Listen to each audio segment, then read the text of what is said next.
ఓం నమ శ్రీయతిరాజాయ వివేకానందసూరయే సచ్చిత్సుఖస్వరూపాయ స్వామినే తాపహారిణే. స్వామి వివేకానంద సంపూర్ణ గ్రంథావళిలో మనము ఈ lecture the real and the apparent man, అంటే పైకి కనిపించే వ్యక్తి, అసలు వ్యక్తి అన్నది దీని హెడ్డింగ్. ఇందులో చాలా పెద్ద లెక్చర్ ఉంది కాబట్టి మనం సగం చదివాం మొన్నటి వారం, మిగిలిన సగం ఇప్పుడు చూద్దాం. లాస్ట్ టైం ఏం చెప్పారంటే, మనం చూసే ప్రపంచం ఒక 3 స్తరాలుగా ఉంటుంది. ఒకటి భౌతికమైనది, రెండవదేమో సూక్ష్మమైనది అంటే మానసిక స్తరంలో ఉండేది, మూడవది భగవంతుడు. సో మనం ఇది చూసినప్పుడు దాన్ని చూడలేము, అది చూసినప్పుడు దీన్ని చూడలేము. ప్రపంచాన్ని కేవలం మనం భౌతికంగానే చూస్తే కనుక ఆధ్యాత్మికంగా చూడలేము. ఒకవేళ ప్రపంచాన్ని ఎప్పుడు ఆధ్యాత్మికంగా చూస్తే కనుక భౌతికంగా చూడలేము. అది చెప్పారు మొన్న స్వామీజీ. సో ఒకటే విషయం, కానీ మన యొక్క స్థాయిని బట్టి అది రకరకాలుగా అర్థమవుతుంది, అంతే కదా. మనం ఆలోచిస్తే మనకు ఇది అర్థమవుతుంది. ఏదైనా సరే మన యొక్క దృష్టి కోణాన్ని బట్టి మనుషులు కానీ ప్రపంచం కానీ మారుతూ ఉంటారు. అందరికీ ఒకేలా కనిపించరు కదా, అది చెప్తున్నాను. సో ఉన్నది ఒక్కటే కానీ రకరకాలుగా కనిపిస్తూ ఉంది.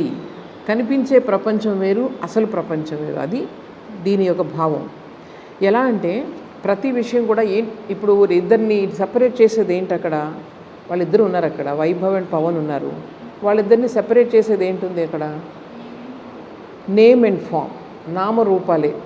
జస్ట్ చూడగానే వాళ్ళిద్దరిని సెపరేట్ చేసేది ఏంటి? ఫస్ట్ రూపం, డిఫరెంట్గా ఉన్నారు కొంచెం చూడడానికి, తర్వాత పేరు. ఇవి రెండే మనిషిని ప్రతిదాన్ని కూడా సెపరేట్ చేస్తూ ఉంటుంది. ఇప్పుడు ఈ బల్లని నన్ను సెపరేట్ చేసేది ఏంటి? మళ్ళీ నేమ్ అండ్ ఫామ్, నామరూపాలతోనే ఈ ప్రపంచం అంతా కూడా డిఫరెంట్గా కనిపిస్తుంది. ఈ పాయింట్ గుర్తుపెట్టుకోవాలి. అలాగే ఒక సముద్రం ఉంది కదా, సముద్రం ఉపరితలంలో పైన బయట వైపు సర్ఫేస్లో ఏమొస్తున్నాయి? తరంగాలు వస్తున్నాయి, వేవ్స్ వస్తున్నాయి. ఇప్పుడు సముద్రం వేరు, తర్వాత వాటి యొక్క అలలు వేరా ఒకటేనా? ఒకటే. ఎలా చెప్తున్నాం? మీరు వెనక సముద్రాన్ని చూస్తున్నా కూడా చెప్తున్నారు. కేవలం అలలు మాత్రమే చూస్తున్నాం అనుకోండి, వెనకేం కనిపించట్లేదంటే అలలన్నీ సముద్రం నుంచి ఇవి రెండు కూడా ఒకటే అనే విషయం మనకు తెలియదు. ఏ విధంగా అయితే సముద్రం నుంచి అలలు వస్తున్నాయో, మళ్ళీ అలలు ఒక పెద్ద అల, చిన్న అల అలా వస్తున్నాయి కదా, మళ్ళీ అది పెద్ద అల, చిన్న అల రూపంలోనూ నామంలోనూ భేదం ఉంది. సో ఇదంతా వస్తున్నది ఒకే ప్లేస్ నుంచి వస్తున్నాయి అని చెప్పడానికి సముద్రం ఎగ్జాంపుల్ చెప్తారనమాట. అంటే మనం అందరం ఎక్కడి నుంచి వస్తున్నాం? ఒకే దాని నుంచి అందరం వస్తున్నాము, మన సోర్స్ ఒకటే. అలాగే మరి ఎందుకు డిఫరెన్సెస్ కనిపిస్తున్నాయి?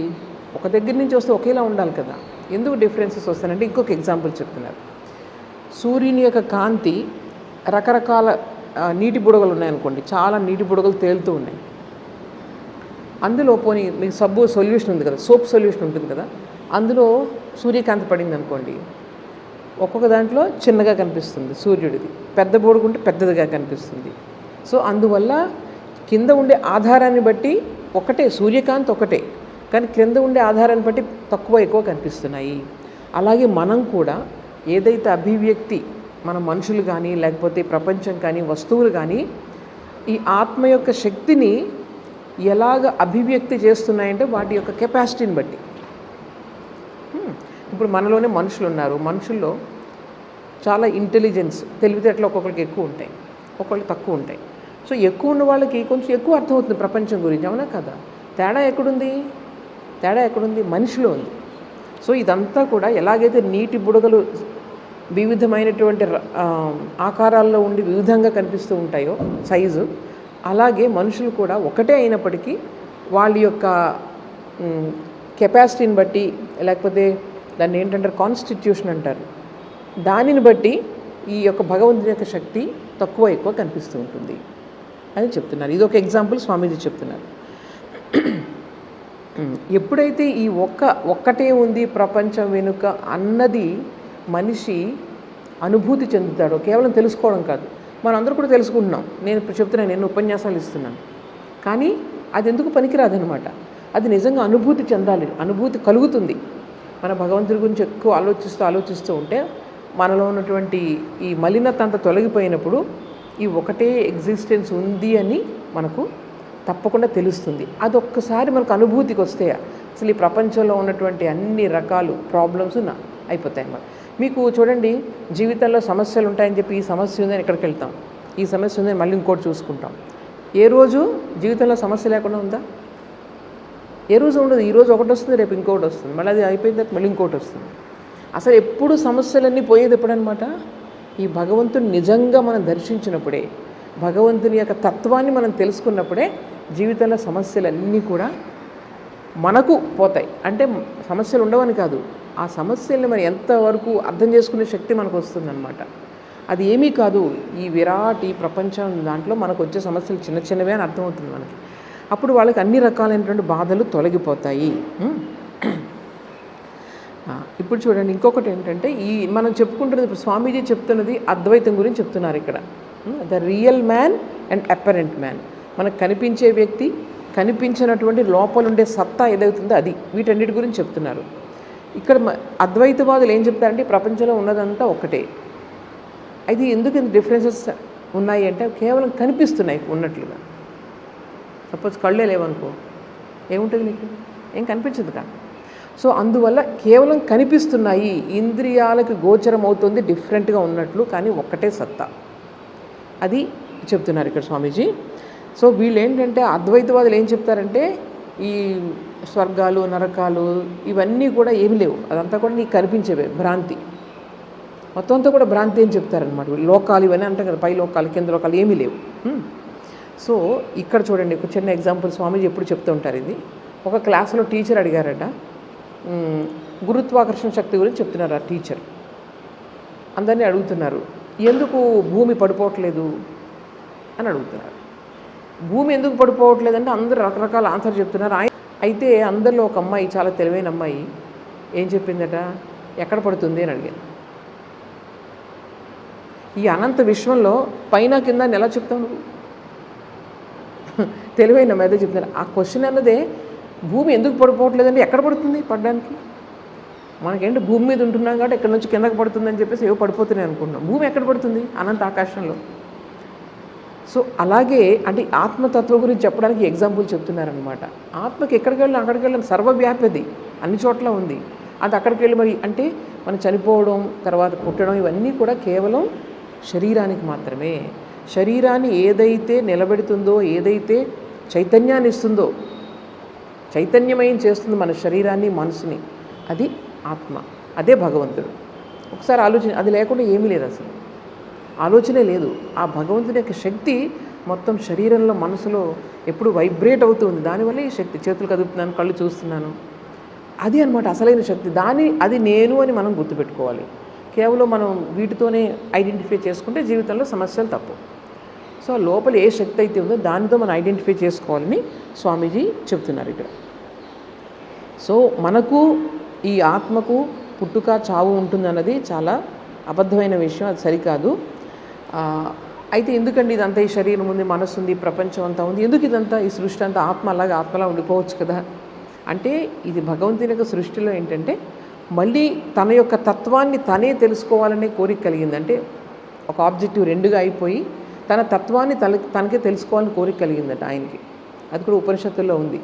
నేను ఒక్కటే ఉంది కదా, ఒకసారి ఎక్కువ అవుతాను, ఒకసారి అవి మళ్ళీ దాని నుంచి దానికి మళ్ళీ వస్తున్నట్లుగా ఒక యాత్ర చేసి వస్తాను అని అనిపించిందనమాట. సో భగవంతుడు ఏంటంటే మళ్ళీ తానే అయ్యి మొత్తం తానే అన్ని రకాలుగా మారి మళ్ళీ తననే చేరుకునే ప్రయత్నాన్ని ఆయన చేస్తున్నారన్నమాట. ఇది ప్రపంచం అంటే ఇది ఎంతకన్నా ఏం లేదు ఇందులో.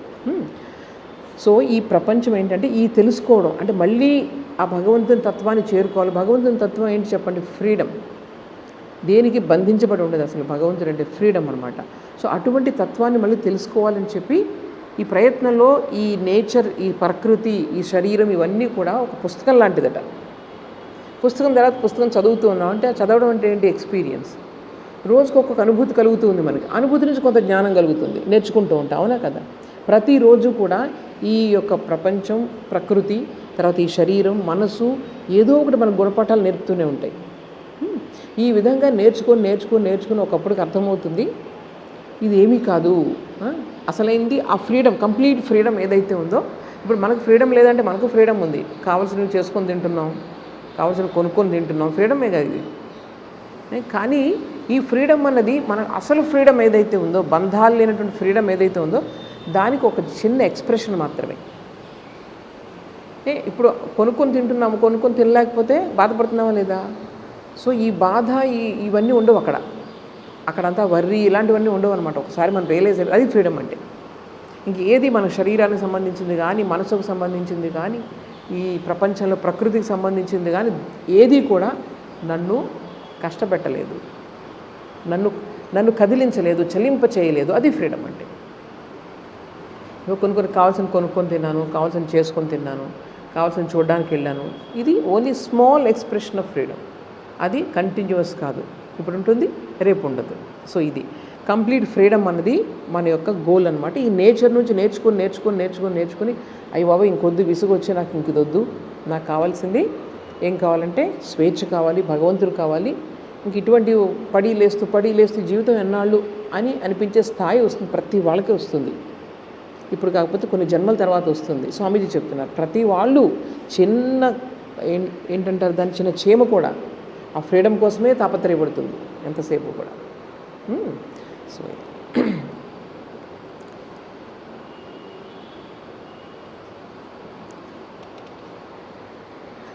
స్వామీజీ అంటున్నారు కేవలం మనం బాడీ, నేనంటే బాడీ అనుకోవడం ఇంతకంటే పెద్ద అబద్ధం ఈ ప్రపంచం ఇంకోటి లేదని చెప్తున్నారు స్వామీజీ. మనము ఈ ప్రపంచం యొక్క ఈ భగవంతుని యొక్క స్వరూపులు, మనం అమృత స్వరూపులు. అది స్వామీజీ ఎప్పుడు చెప్తూ ఉంటారు. ఎంతసేపు బాడీతో నా బాడీ ఒంట్లో బాగాలేదంటే దానికి బాధపడిపోవడం ఇట్లాంటివి చేయొద్దు. ఎందుకంటే మీ అసలు స్వరూపం కాదు, ఇది ఓన్లీ ఇన్స్ట్రుమెంట్ అంతే. అది గుర్తుపెట్టుకోండి. సో మనం ఎప్పుడు కూడా మీరు పాజిటివ్గానే ఆలోచించండి. నాకేం తెలీదు, నాకేం రాదు, ఇలా వద్దు. లేకపోతే నేను తప్పులు చేశాను ఏమవుతుంది, ఇది కూడా వద్దు. తప్పులన్నీ ఉంటాయి, ఈరోజు చేస్తారు మళ్ళీ రేపు వెళ్ళిపోతాయి అవన్నీ కూడా. కానీ నువ్వెప్పుడు కూడా అమృత స్వరూపము, భగవంతుని స్వరూపము. మాకు ఎప్పుడు చెప్తూ ఉండారు, ఎప్పుడు కూడా ఈ లోపల మిమ్మల్ని మీరు ఊహించుకుంటున్నప్పుడు మీరు జస్ట్ బాడీని గుర్తు తెచ్చుకోవద్దు, మొత్తం అంతా ఒక బ్రైట్ ఒక బీయింగ్ అలా వెలిగిపోతూ ఉన్నారనమాట. మనం చూడండి దేవికి అలంకారం చేస్తాం, చక్కటి నగలన్నీ పెట్టి బ్రైట్గా చూడగానే ఒక ఆనందం కలగాలన్నమాట. ఆ విధంగా మనల్ని కూడా ఊహించుకోవడం చాలా ఈజీ కదా. మనం కూడా ఒక దేవతలాగా ఊహించుకోవాలి. మనం దేవతలమే, మామూలు కాదు. అటువంటి మంచి మంచి ఆలోచనలు ఎంతసేపు చేసుకుంటే ఏమవుతుందంటే పాజిటివ్ ఐడియాస్ మనకి ఎప్పుడూ వస్తూ ఉంటాయి. సో ఇది చెప్తూ ఉంటున్నారు మరి ఎప్పుడు కూడా మీరు మేము పాపులం లేకపోతే చాలా అధములం ఇట్లాంటివి ఎప్పుడు కూడా మీరు, ఎందుకంటే లోపల ఏదైతే మీకుందో అదే మీరు అవుతారు. మైండ్ ఏ విధంగా ఏ పాజిటివిటీతో ఉంటుందో మైండ్ చాలా ఎఫెక్ట్ చేస్తుంది బాడీని. ఏ పాజిటివ్ థాట్ ఉంటుందో దానిలాగే మీరు మారుతారు. ఎప్పుడు కూడా గుర్తుపెట్టుకోవాలి. ఏదైతే ఎంతసేపు మీరు ఇమాజిన్ చేసుకుంటూ ఉంటారో కొన్నాళ్ళకి అదే మీకు రియల్ అయిపోతూ ఉంటుంది. ఆ ఇమాజినేషన్ అనేది వెరీ పవర్ఫుల్ ఇమాజినేషన్. తర్వాత చాలా పాజిటివ్ ఇమాజినేషన్స్ ఉంటాయి కానీ కొన్నాళ్ళకి అదే తయారుగా నేను భగవంతుని యొక్క స్వరూపాన్ని, నేను తప్పకుండా నాకు ఏ రోగం లేదు, నాకు ఏం లేదంటే ఆ యొక్క థాట్స్ మన దాని మీద పనిచేస్తాయన్నమాట. అంటే ఒక రోజులో పనిచేయవు, చాలా సంవత్సరాలు మనం ప్రాక్టీస్ చేస్తే ఆ పాజిటివ్ థాట్ అన్నది మనకు చాలా మంచి పని చేస్తుందని స్వామీజీ చెప్తున్నారు. సో ఏం చెప్తున్నారు, మీరందరూ కూడా అమృత స్వరూపులు అని స్వామీజీ చెప్తూ ఉండేవారు. అందుకే ఈ ప్రపంచాన్ని మన యొక్క దృష్టికోణాన్ని బట్టి చాలామంది భయంకరంగా ఉంటారు. ఈ ప్రపంచం అంతా నరకంలా ఉందంటారు. ఎవరికి నరకంలా ఉంటుంది? వాళ్ళ మనసులో నరకం ఉన్నప్పుడు అది నరకంలా కనిపిస్తూ ఉంటుంది. ఎవరైతే పాజిటివ్గా ఉంటారో వాళ్ళకి ఇదంతా స్వర్గం కింద కనిపిస్తుంది. కేవలం పాజిటివ్ థింగ్సే చూస్తారు వాళ్ళు. అలాగే ఎవరైతే భగవంతునే చూస్తారో, భగవంతుని చూడాలని కోరుకుంటారో వాళ్ళు భగవంతునే చూడడం మొదలు పెడతారు. సో ఇవన్నీ కూడా మన దృష్టికోణాన్ని బట్టి మారుతూ ఉంటుంది. ఎప్పుడైతే మన యొక్క ఈ అసలు స్వరూపాన్ని మనం తెలుసుకున్నామో నెమ్మదిగా ఈ ప్రపంచం అంతా కూడా వేరే రకంగా మారిపోతూ ఉంటుందండి. నెమ్మదిగా ఈ బాధలన్నీ కూడా తగ్గిపోతూ ఉంటాయి.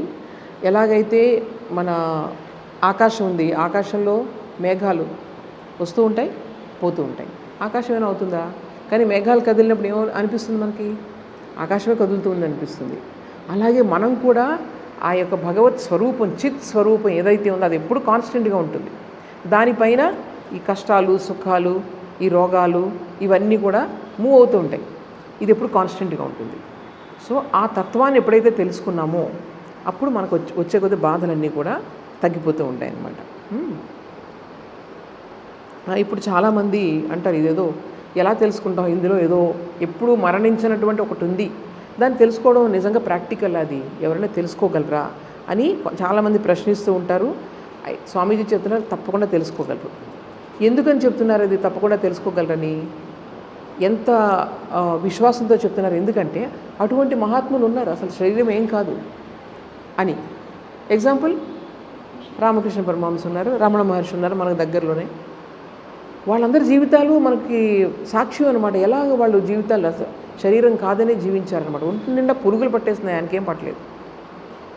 దాన్ని బట్టి అర్థమవుతుంది శరీరం మీదే మనసు ఉంది అనుకోండి, ఎలాగ ఆ బాధ ఒళ్ళంతా తొడిచేస్తూ ఉంటే మీకు బాధ కలగదా? అంటే ఈ శరీరం పైన కాకుండా వేరే ఏదో ఒకటి ఉంది, రెల్మ్, అక్కడ వాళ్ళ మనసును పెడుతున్నారు. ఇదే మనకు టెస్టిమోనీ, ఇదే సాక్ష్యం. అందుకని తప్పకుండా మనం దీన్ని సాధించుకోగలము. అసాధ్యం మాత్రం కాదు, కొంచెం కష్టం కావచ్చు. అందువల్ల దాని మీద విశ్వాసం ఉంచాలి. ఎట్లాగా మన యొక్క శాస్త్రాల్లో కూడా చెప్పున్నారు, గొప్ప మహాత్ములు కూడా మనకు వాళ్ళ యొక్క జీవితాలు కూడా మనకు కనిపిస్తున్నాయి. ఇంకొక విషయం ఏంటంటే, ఇప్పుడు ఇలా రియలైజేషన్ కలిగింది, నేను శరీరం కాదు, నేను మనసు కాదు అనే అనుభూతి కలిగింది అనుకోండి, నిజంగానే కొంతమంది కలుగుతుంది. దీన్నే సమాధి అంటారు. ఇవన్నీ కూడా చాలామంది అనుభవించిన వాళ్ళు ఉన్నారు మనకి ఇప్పుడు ప్రపంచంలో. అయితే ఈ విధంగా అనుభవించిన తర్వాత ఇంక శరీరంతో పని ఉంది, వాళ్ళు చనిపోతారా అని అడుగుతున్నారు. దానికి సమాధానం చెప్తున్నారు స్వామీజీ. ఒక చిన్న ఎగ్జాంపుల్ చెప్తున్నారు. ఒక చిన్నది, ఒక పోల్ ఉంది. ఒక పోల్ అంటే ఒక స్తంభం లాంటిదో, దానికి 2 చక్రాలు, వీల్స్ కట్టేసి ఉన్నాయి. అది తిరుగుతుంది, దాంతోపాటు ఇవి కూడా, అది మూవ్ అవుతుంది పోల్.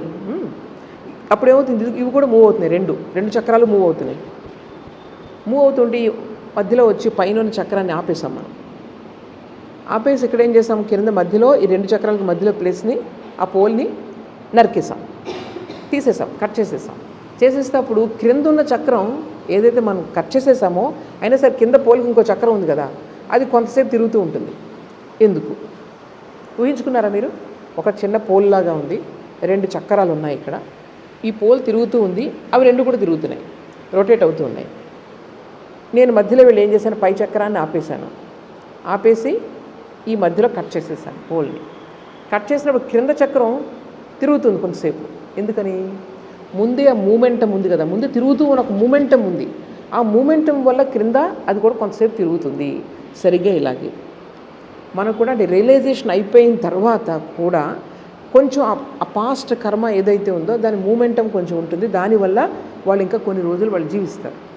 కానీ ఆ జీవించిన వాళ్ళు ఎప్పుడు కూడా చెడ్డ పని అనేది చేయరు, జీవితం చేయలేరు. ఒకసారి భగవంతుని దర్శిస్తే ఏ రోజు చెడు ఆలోచన కానీ చెడ్డ పని కానీ ఇంకా చెయ్యలేరు, అది చెప్తున్నారు స్వామి. ఇప్పుడు చూడండి, ఈ పోల్ అన్నది ఏంటనమాట, మన కర్మ. మన కర్మ అంటే మనం చేసుకున్నటువంటి కర్మఫలం మనల్ని తిప్పుతూ ఉంటుంది ఎప్పుడు కూడా. తెలుసా మీకు? మన కర్మఫలమే మనల్ని తిప్పుతూ ఉంటుంది. సో ఆ పోల్ అనేది కర్మ అనుకుంటే అది మూమెంటే ఎప్పుడు తిరుగుతూ ఉంటుంది. ఈ క్రిందదేమో బాడీ అండ్ మన లైఫ్, పైన అనేది సోల్. ఆ సోల్ అనేది మనం ఏం చేస్తున్నాము, దాని యొక్క అంటే జీవాత్మ ఏదైతే ఉందో దాని బంధాన్ని మొత్తం కట్ చేసేసాం మనం. కానీ బాడీ అండ్ మైండ్ మాత్రం కొన్నాళ్ళు అవి తిరుగుతూ ఉండాలి. బంధం కట్ అయిపోయినప్పటికీ పాస్ట్ కర్మ ఏదైతే ఉందో అది మనల్ని మూవ్ చేస్తూ ఉంటుంది.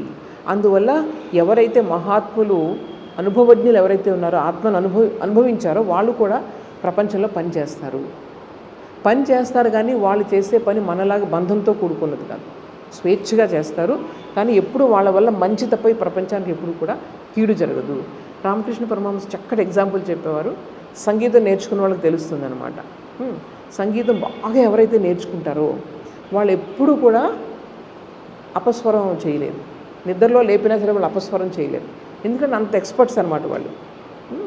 సో అది ఎప్పుడు ఎగ్జాంపుల్ చెప్తారు. అలాగే ఎవరైతే భగవంతుని దర్శించారో వాళ్ళు ఎప్పుడు వాళ్ళ ద్వారా చెడు అనేది జరగదు, అది చెప్తున్నారు స్వామీజీ. సరే, ఈ విధంగా ఎవరైతే ఇప్పుడంతా కూడా మహాత్ముల గురించి చెప్తున్నారు, దర్శించారో వాళ్ళకి భ్రాంతి అన్నది కలగదు ఇంకే రోజు కూడా. వాళ్ళు జీవిస్తూనే ఉంటారు, కానీ జీవన్ముక్తి అంటారు దాన్ని. జీవించి ఉండగానే నువ్వు ముక్తిని పొందుతున్నావు.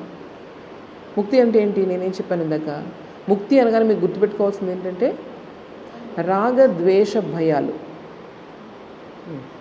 ఈ రాగద్వేష భయాలు తర్వాత ఈ శోకం, సుఖ దుఃఖాలు, శోకం, వీటి నుంచి నీకు లిబరేషన్ వస్తుందన్నమాట.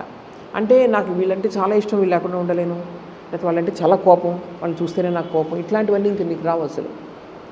అంతా ఎన్ని జరుగుతున్నా సరే ప్రపంచాన్ని ఒక భగవంతుని స్వరూపంగా నువ్వు చూస్తూ ఉంటావు కాబట్టి ఈ రాగద్వేషాలు రావు. తర్వాత భయం ఉండదు దేన్ని చూసినా. అలాగే శోకం, దానికి నువ్వు విచలితం అయిపోవు అనమాట. ఎంత పెద్ద శోకం కలిగినా సరే విచలితం అయిపోవు, మళ్ళీ నువ్వు నిలబడగలుగుతావు. సో ఇవన్నీ కూడా ఇక్కడ ముక్తి అంటే అది. స్వామీజీ అంతకుముందు కూడా నేను ఎగ్జాంపుల్ చెప్పాను. ఒకసారి ఎడారిలో వెళ్తూ ఉన్నారు స్వామీజీ. వెళ్తూ ఉంటే ఏం కనిపించింది? ఎండమావి కనిపించింది. రకరకాలు చూస్తున్నారు. ఎన్ని రోజులు, ఒక నెల రోజుల నుంచి ప్రయాణం చేస్తూ ఉన్నారు. రోజు దూరం నుంచి చూస్తున్నారు, ఎంత చక్కగా నది, అందులోంచి మళ్ళీ చెట్లన్నీ రిఫ్లెక్ట్ అవుతున్నాయి, బ్రహ్మాండంగా అనిపిస్తుంది. ఒకరోజు దాహం వేసింది. దాహం వేసి తీర్చుకుందామని అక్కడికి వెళ్ళారు. వెళ్తే ఎక్కడ నీళ్ళే లేవు. ఎక్కడ ఎంత దూరం వెళ్ళినా ఏం కనిపించట్లేదు. దూరం నుంచి అంతా కనిపిస్తుంది, దగ్గరికి వెళ్ళడానికి ఏం లేదు. అప్పుడు మా స్వామీజీ గుర్తొచ్చింది, చిన్నప్పుడు నేను చదివాను కదా, ఎండమావి అంటే ఎడారిలో ఎండమావి కనిపిస్తూ ఉంటుంది, ఈ రిఫ్లెక్షన్ వల్ల అది అలా భ్రాంతి కలిగిస్తుంది, అన్నీ ఉన్నాయని చెప్పి అని అనుకున్నారు. సరే స్వామీజీ ఏం చెప్తారో, నెక్స్ట్ డే మళ్ళీ నేను నడవడం మొదలుపెట్టాను ఎడారిలో. అప్పుడు కూడా నీకు నీళ్ళు కనిపిస్తున్నాయి, చెట్లు కనిపిస్తున్నాయి అందులో. కానీ స్వామీజీ ఇదేంటి భ్రాంతి అని తెలిసిపోయింది. అలాగే ఈ ప్రపంచం కూడా ఎప్పుడైతే నీకు అది పరిచయం అవుతుందో, నువ్వు ఎంత దీని మీద ఆధారపడినా ఏ రోజైనా మనకి ఏంటంటే ఇది మనకి ఏ రోజు కంప్లీట్ ఆనందాన్ని ఇవ్వలేదని నీకు ఎప్పుడైతే తెలిసిపోయిందో అప్పటి నుంచి నీకు భ్రాంతిలోకి వెళ్ళవు. ఇంక నువ్వు ప్రపంచంలో జీవిస్తూ ఉంటావు, కానీ ఫ్రీగా జీవిస్తావు. అంట్లో మీకు అర్థమవుతుంది ఇది. ఆ బంధాల్లో లోపలికి వెళ్ళిపోయి కూరుకొని పోవన్నమాట. అన్నీ ఎంజాయ్ చేస్తాం, అన్నీ ఉన్నాయి ప్రపంచంలో, కానీ నీలో ఒక స్టెబిలిటీ అనేది వస్తుంది. అదే, ఇంకేం లేదు, స్టెబిలిటీ అన్నది వస్తుంది. అదే జీవన్ముక్తి. ఇప్పుడు ఈరోజు జీవన్ముక్తి అంటే ఎక్కడో ఒకసారి పెద్ద రియలైజేషన్ అది. ఈరోజు కొంచెం కొంచెం కొంచెం కొంచెం మనకే వస్తుంది. మన స్థాయిని బట్టి ప్రతిరోజు ఒకటి తెలుసుకుంటూ ఉంటాము, రేపు మళ్ళీ ఇందులో పడకూడదు అనుకుంటూ ఉంటాము. అదే జీవన్ముక్తి, కొంచెం కొంచెం కొంచెం కొంచెం. సో అలా అలా అలా పెరిగి మొత్తం ఆ భ్రాంతి అనేది ఒక ఎక్స్పీరియన్స్ కలుగుతుంది. దానివల్ల ఎక్స్పీరియన్స్ కానీ లేకపోతే conviction, very deep intellectual conviction, ఎవరు ఇంకా దాన్ని ఏం చేయలేరు అనమాట. ఫర్ ఎగ్జాంపుల్, నువ్వు అమెరికా వెళ్ళి చూసి వచ్చావు, వేరే వాళ్ళు ఎవరో చెప్పారు అమెరికా అనే కంట్రీయే లేదని చెప్పారు ఎవరో. అంటే అప్పుడు నీ విశ్వాసం పోతుందా? నిజంగా ఏం లేదు అక్కడ అని చెప్తే నీ విశ్వాసం పోదు కదా, ఎందుకంటే నువ్వు స్వయంగా వెళ్ళి చూసి వచ్చావు. అలా అటువంటి అనుభూతి ఒకటి కలుగుతుంది, ఇంకెవ్వరూ దాన్ని తుడిచిపెట్టలేరు అనమాట. అటువంటి అనుభూతి ఎప్పుడు కలిగిందో ఇంకా నీకు ఆ విశ్వాసం నుంచి నువ్వు బయటికి రాలేవు. అంతవరకు ఒకళ్ళు ఎస్ అని చెప్తే అయ్యో నిజంగానే లేదేమో, ఎందుకు ఇదంతా దేవుడు ఇలాంటివి ఏం లేవు, అలా ఎవరో మాటలు విన్నంత వరకు కూడా మనకి ఏమవుతుందనమాట, ఆ భ్రాంతి అలాగే ఉండిపోతుంది. కానీ ఒక్కసారి మనకు అనుభూతి కలిగితే మాత్రం ఈ ప్రపంచంలో ఎవ్వరూ నిన్ను అందులోంచి బయటకు తీసుకొని రాలేరు అని చెప్తున్నారు స్వామీజీ. సో మనం నిజంగా మనకు స్వేచ్ఛగా ఉన్నామా లేదా బంధంలో ఉన్నామా అని ఎలా తెలుస్తుంది మనకి? ఎప్పుడు తెలుస్తుంది? స్వేచ్ఛలోనూ ఉన్నాము, బంధంలోనూ ఉన్నామా, రెండు కరెక్టే. మనం ఎంతవరకు బాడీ అనుకుంటూ ఐడెంటిఫై చేసుకుంటూ ఉన్నామో మనం బంధంలో ఉంటాం. అలా కాకుండా ఎప్పుడు మనం ఒక భగవంతుని యొక్క స్వరూపం అని అనుకున్నామో అది ఫ్రీడంలోకి వస్తాం. So at the same time మనము బంధంలోనూ ఉన్నాము, ఫ్రీగాను ఉన్నాము. కంప్లీట్ ఫ్రీడమ్ ఎప్పుడు వస్తుంది? కంప్లీట్ ఫ్రీడమ్ ఎప్పుడు వస్తుంది? ఆ అనుభూతి కలిగిన తర్వాత వస్తుంది. ఇంకొకటి చూడండి, చాలామంది మీరు వినే ఉంటారు ఫ్రీ విల్ అని విన్నారా? ఫ్రీ విల్ అంటే నా ఇష్టం వచ్చినట్టు నేను చేస్తాను, నాకు ఇంకా అంతా వచ్చేసింది, అంటే మనసులో ఇంకా నాకేమి ఇది లేదు, నా మనసు కూడా లోపలంతా అన్ని బంధాల నుంచి బయటకు వచ్చేసింది. స్వామీజీ ఏం చెప్తున్నారంటే ఫ్రీ విల్ అన్నది ఒక తప్పు మాట, అది తప్పు ప్రయోగం. అది విల్ అన్నది ఎప్పుడు కూడా ఫ్రీ కాదు. విల్ పవర్ అంటే ఏం చెప్పండి? సంకల్పశక్తి. ఇది చేస్తాను అది చేస్తాను అని చెప్పుకుంటూ ఉంటామే, చాలా లిమిటెడ్ అది. ఇది చాలా ఇంపార్టెంట్ టాపిక్ ఇది ఈ అద్వైత వేదాంతంలో. ఫ్రీ విల్ అనేది అసలు ఆ పదమే కరెక్ట్. అది స్వామి మన రామకృష్ణ పరమహంస కథామృతంలో కూడా ఉంటుంది. విల్ ఎప్పుడు ఫ్రీ అవ్వదు. ఎందుకంటే విల్ ఎందుకు ఫ్రీ అవ్వదు? అది ఎక్కడి నుంచి వచ్చింది? నీ బాడీ మైండ్ కాంప్లెక్స్ నుంచి వచ్చింది విల్ అన్నది, విల్ పవర్ అన్నది. భగవంతుడు అన్నది ఎప్పుడు ఫ్రీ అవుతుంది తెలుసా? నువ్వు భగవంతుడిని ఎప్పుడైతే నువ్వు తెలుసుకున్నావో అప్పుడు ఫ్రీ అవుతుంది. అప్పుడు విల్ ఫ్రీ అయిందనుకో, నువ్వు అసలు రియాక్ట్ అవ్వవు. ఏది జరిగినా భగవంతుడే చేస్తున్నాడు, నేను కొట్టినా తిట్టినా నువ్వు పడిపోయినా అంతా అది అప్పుడు ఫ్రీ విల్ అంటే. ఇది బాగా అర్థం చేసుకోండి, ఈ టాపిక్. ఫ్రీ విల్ అంటే ఎప్పుడంటే కంప్లీట్గా నువ్వు రియాక్ట్ అవ్వు, నేను ఇది చేస్తాను ఇది చేస్తాను, ఇంకేం ఉండదు. ఆ ఫ్రీ విల్ వచ్చిన వాళ్ళు ఎలా ఉంటారంటే అంతా భగవంతుని యొక్క దానితోనే జరుగుతుంది అన్న భావం వాళ్ళకి వస్తుందన్నమాట.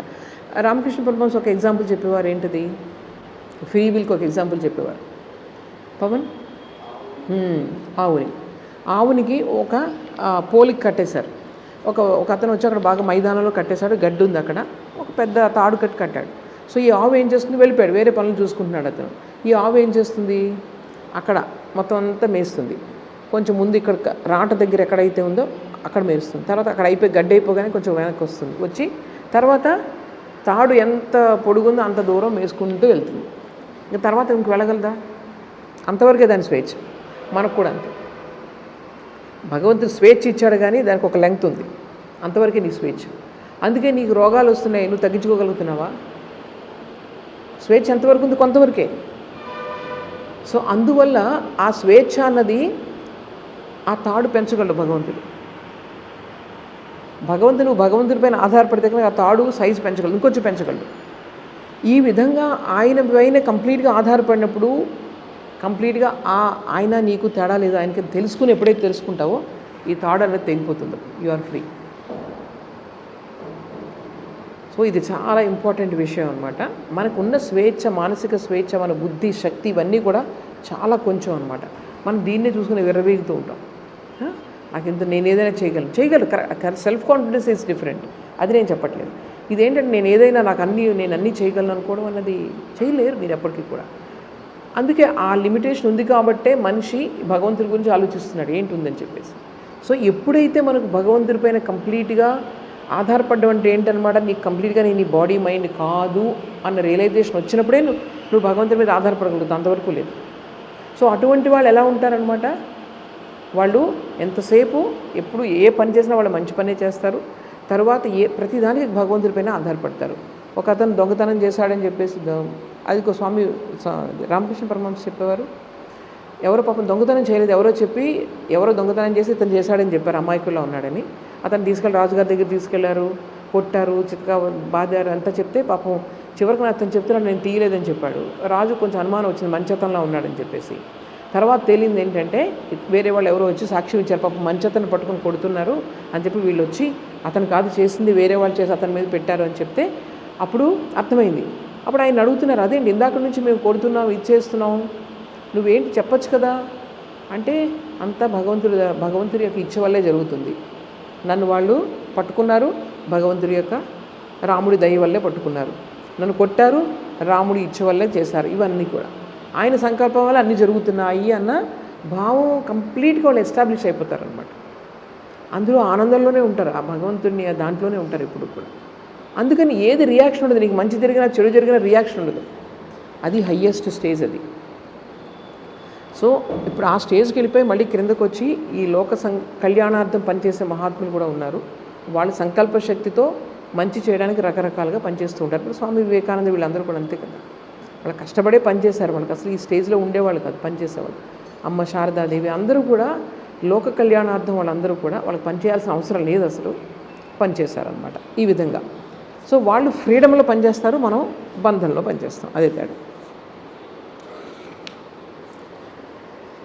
ఇప్పుడు కొంతమంది ఏముంటారంటే, మీరు విన్నారు ఎప్పుడైనా మెట్ట వేదాంతులు అంటారు, ఫాల్స్ సూడో వేదాంతిస్. వాళ్ళు ఏం చేస్తారంటే ఈ ప్రపంచం అంతా అద్వైతమే, అసలు ఏది తేడా లేదు అని చెప్పి చెడ్డ పనులు చేస్తూ ఉంటారండి లైఫ్లో. చెడ్డ పనులు అంటే అదేంటి, నేను నిమిత్త మాత్రం కదా, మంచి చెడు నాకు అంటది కదా. చాలామంది ఇది ఏంటంటారనమాట, పర్వర్టెడ్ వేదాంత, దాన్ని అలా చాలామంది అంటూ ఉంటారు.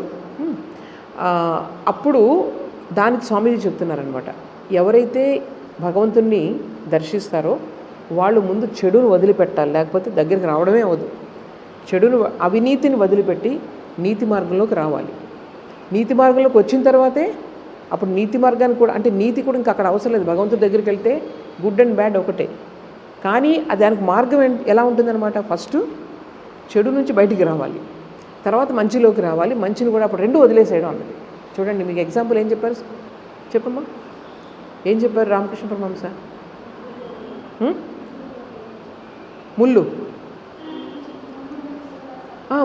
మూడు దొంగలు 3 గుణాలు చెప్పినప్పుడు చెప్పారు. అది కూడా కరెక్టే, కానీ అది 3 గుణాలు చెప్పుకున్నప్పుడు. ఇక్కడ మంచి చెడు చెప్పుకున్నప్పుడు ముళ్ళు గుచ్చుకుంది కాల్లో. దాన్ని వేరే ముళ్ళు తీసుకొచ్చి, అక్కడ అడవిలో వెళ్తున్నావు, ఏం లేదు నీ దగ్గర, వేరే ముళ్ళు తీసుకొని ఈ ముళ్ళుని తీసేస్తాం. తీసేసి ఏం చేస్తావు, 2 ముళ్ళు తీసుకొని బయటపడేస్తావు. సో ఫస్ట్ ముళ్ళు గుచ్చుకున్నది ఏంటన్నమాట, చెడు. చెడుని ఏం చేయాలి, మంచితో తీసేయాలి. అప్పుడు రెండిటి వల్ల ప్రమాదమే. సో అది మన భారతదేశంలో హిందూ సాంప్రదాయాల్లో భగవంతుడు అంటే మంచి చెడుకు అతీతం. అక్కడక్కడ మంచి చెడు ఉండదన్నమాట. No duality, only one, that is God.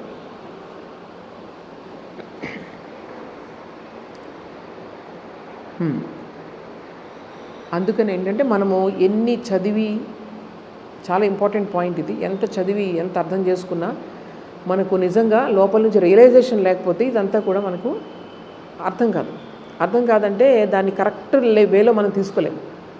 ఎప్పుడైతే మనం ప్రాక్టీస్ చేసి దాని అనుభూతి కలుగుతుందో వాళ్ళ యొక్క తీరే వేరని, వాళ్ళు ఏం చదవకపోవచ్చు.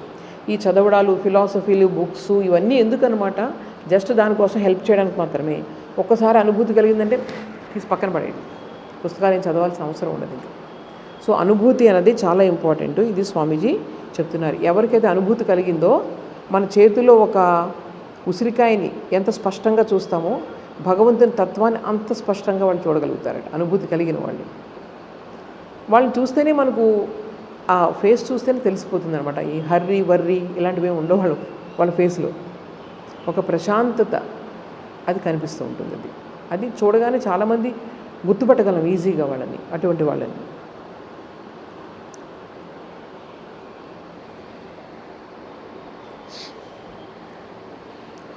సో ఈ విధంగా అనుభూతి కలిగే వరకు, భగవంతుని అనుభూతి చెందే వరకు, భగవంతుడు లేడని కొంతమంది ఉంటారు అని చెప్తూ ఉంటారు కదా, వాళ్ళు హేతువాదులు అంటారు. అటువంటి వాళ్ళకి మనకి ఏం తేడా లేదు. నేను భగవంతుని నమ్ముతున్నానండి అని చెప్పి ఆయన గురించి తెలుసుకోకుండా ఉండడము, తర్వాత భగవంతుడు లేడని చెప్పడం ఒకటే. సో అనుభూతి కలిగినప్పుడే అప్పుడు మనకు సరైన తెలుస్తుంది. సరే, ఇప్పుడు కొంతమంది ఏమంటారు, సరేనండి రోజంతా కూర్చొని నేను ధ్యానం చేసి భగవంతుడి గురించి చదివి అన్నీ చేస్తూ ఉన్నాను, దీనివల్ల నాకు లాభం ఏంటి లాభం చెప్పండి. ఏం లాభం? ఉదయం నుంచి సాయంకాలం వరకు కూర్చున్నావు, ఏమి సంపాదన లేదు, ఏం లేదు. ఇప్పుడు గుడుల చుట్టూ కూర్చొని ధ్యానం చేసుకుంటున్నావు, దీనివల్ల లాభం ఏంటి? భగవంతుడి అనుభూతి కలిగింది, దానివల్ల లాభం ఏంటి మీకు? ఇది చాలా చిన్న వాళ్ళందరూ అడుగుతారు. స్వామీజీ చెప్తున్నారు, only children will ask such questions. Suppose ఒక వైభవ్కి బాగా, నీకేమి ఇష్టం బాగా చెప్పు, నీకేమి ఇష్టం బాగా? పిజ్జా ఇష్టమేనా చెప్పవా? సరే, ఏం లేదు, చిన్నపిల్లల గురించి చెప్పడానికి చెప్తున్నాను. వాళ్ళకి ఏది అంటే వాళ్ళ లోకంలో వాళ్ళకి ఏది ఇష్టం ఉంటుంది, ఏదో ఒక విషయం ఇష్టం ఉంటుంది. తినడం అంటే చాలా ఇష్టం. నాకు ఐస్ క్రీమ్ ఇష్టం. సో ఇప్పుడు నేను ఏదైనా చేస్తున్నాను అనుకో, నాకు ఎంత డబ్బు వస్తుంది, నేను ఎంత ఐస్ క్రీమ్ తిందాం, దీంతోనే ఉంటుంది నాకు.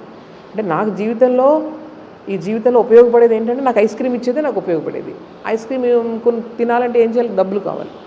సో నేను భగవంతుని గురించి ఆలోచిస్తున్నాను, నాకు డబ్బులు ఎంత సంపాదన వస్తుందనేది ఆలోచిస్తాను. నేను నాకు ఏదైతే ఇంట్రెస్టో అది తెప్పించేలాగా చూసుకుంటానా లేదా. సో అందువల్ల ఏంటంటే చిన్నపిల్లలు ఏమడుగుతారనమాట, ఇలా భగవంతుని గురించి ఆలోచిస్తే నాకు ఏమొస్తుందో చెప్పండి అని అడుగుతారు. ఎవరో ఒక సైంటిస్టు ఎక్స్పెరిమెంట్లు చేస్తున్నారంట, సైంటిఫిక్ ఎక్స్పెరిమెంట్స్ చేస్తున్నారు, రాత్రి పగలు చేస్తున్నారు. అప్పుడు వాళ్ళ అబ్బాయికి విసుగు వచ్చింది. ఎప్పుడు చూసినా నాన్న ఇక్కడ ఎప్పుడు ఆ ల్యాబొరేటరీలో కూర్చొని ఉంటాడు, ఎప్పుడు నాతో మాట్లాడు. సరే వెళ్ళి, నాన్న నువ్వు చేస్తున్నావు కదా ఎక్స్పెరిమెంట్లన్నీ, ఇవన్నీ కూడా నాకు ఎన్ని క్యాండీస్ నువ్వు చేసిన ఎక్స్పెరిమెంట్ వల్ల నాకు ఎన్ని క్యాండీస్ నువ్వు కొనిపెట్టగలవు అని అడిగాడంట. ఎన్ని చాక్లెట్స్ కొనిపెట్టగలవు నువ్వు? సో అబ్బాయికి ఏంటంటే చాక్లెట్సే ప్రపంచం. సో ఆయన ఆ ఎక్స్పెరిమెంట్ ఎందుకు చేసినాడు, ఆ తపన, నాలెడ్జ్ తెలుసుకోవాలనే తపన. సో దానివల్ల ఏం ప్రయోజనం అంటే మనం చెప్పలేము. అంటే మనం ఎంతసేపు మనకి ఎంత లాభం వస్తుంది, ఎంత బంగారం వస్తుంది, దీంతోనే కొలిస్తే కనుక భగవంతుని నువ్వు ఎప్పుడు తెలుసుకోలేవు. అయితే స్వామీజీ ఏం చెప్తున్నారంటే, నిజంగా ఎవరైతే భగవంతుడిని దర్శించారో వాళ్ళ వల్ల ఈ ప్రపంచంలో చాలా గొప్ప పనులన్నీ జరుగుతాయి. వాళ్ళు ఏం పని చేయకపోవచ్చు, కానీ గొప్ప పనులన్నీ జరుగుతాయి. వాళ్ళ ద్వారానే వాళ్ళు సెంటర్గా చేసుకుని ఎన్నో పనులు జరుగుతుంటాయి. ఇప్పుడు మనం చూస్తున్నాం కదా, రామకృష్ణ పరమహంస కానివ్వండి, రమణ మహర్షి కానివ్వండి, వాళ్ళు కూర్చొని ఏం పని చేశారు? మనం చూసే ఏమైనా గొప్ప పనులు చేశారా? కన్స్ట్రక్షన్ చేసేసారు మాటలాగా? మనకి ఇంకేం గతి లేదు కాబట్టి ఇలాంటివన్నీ చేసుకుంటే ఎందుకంటే భగవంతుడి మనసు నిలవట్లేదు కదా, అందుకని ఏదో ఒక పని చేసుకుంటే బెస్ట్, ఆయన సెంటర్ చేసుకుంటాం. సో భగవంతుడి మీద 24 గంటలు నీ మనసు నిలిస్తే కనుక ఏ పని అవసరం ఉండదు. అటువంటి వాళ్ళని ఆధారంగా చేసుకుని గొప్ప గొప్ప పనులు చాలా జరుగుతాయి. అది మనం చూస్తున్నాం ఇప్పుడు. సో ఫస్ట్ మనకి నిలవదు కాబట్టి ఒక్క 10 నిమిషాలు కూడా కూర్చోలేము మనం. ఏవేవో వస్తూ ఉంటాయి నిమిషానికి. దేనికోసం అయితే మనం ఈ పనులు చేస్తూ తాపత్రయపడుతున్నామో, దేనికోసం తాపత్రయపడుతున్నాం, ఇంకా మన జీవితాన్ని ఇంకా సుఖమయం చేసుకోవాలి, ఆనందంగా ఉండాలి అనే కదా. ఆ ఆనందం ఒరిజినల్గా నీకు ఎక్కడి నుంచి వస్తే ఇంకెందుకు ఇవన్నీ? సో ఈ డిఫరెన్స్ మనం ఎప్పుడు కూడా కనుక్కోవాలి. ఈ గొప్పవాళ్ళు ఎవరైతే మహాత్ములు ఉన్నారో వాళ్ళ వలనే ఈ ప్రపంచంలో మ్యాక్సిమం మంచి జరుగుతుంది ప్రపంచానికి అని చెప్తున్నారు స్వామీజీ. నేను ఇప్పుడు కొన్ని స్వామీజీ చెప్పిన వర్డ్స్ చదువుతాను, ఆయన భాషలోనే మనం చదువుదాం. అంటే ఈ మహాత్ముల గురించి చెప్తూ ఈ మాట అన్నారనమాట స్వామీజీ. చూడండి. దెన్ ఎలోన్ అంటే అప్పుడే భగవంతుని దర్శించినప్పుడే, then alone a man loves when he finds that the objects of his love is not any low little mortal thing. Then alone a man loves when he finds that the object of his love is not a clod of earth, but it is the veritable God himself. The wife will love the husband the more when she thinks that the husband is God himself. చూడండి, ఇక్కడ చెప్తున్నారు ఎప్పుడు మనకు నిజంగా జీవితంలో ఎక్కువ ఆనందం కలుగుతుంది అంటే అందరూ కూడా భగవంతుని స్వరూపాలే అన్న జ్ఞానం నీకు ఎప్పుడు కలుగుతుందో అప్పుడే.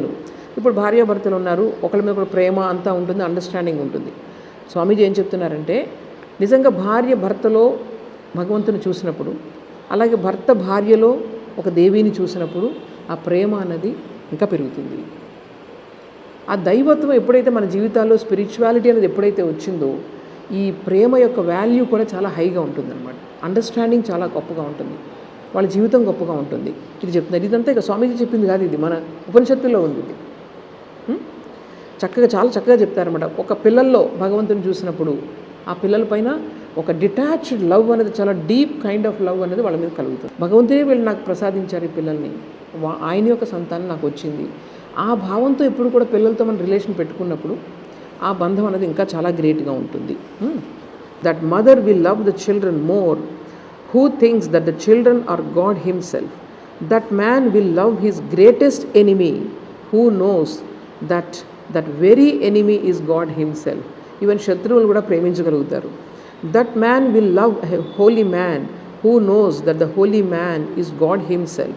And that very man will also love the unholiest of men because he knows the background of that unholiest of men is even he. అంటే ఈ ప్రపంచంలో మంచి చెడు అన్నీ కూడా వెనుకున్నటువంటి భగవంతుడే అని ఎప్పుడైతే తెలుసుకుంటామో మనము శత్రువులను కూడా ప్రేమించగలుగుతాము.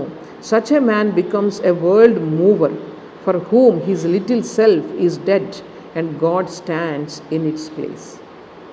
చూసారా, అటువంటి మనిషి ఈ ప్రపంచాన్ని కదిలించగలడు.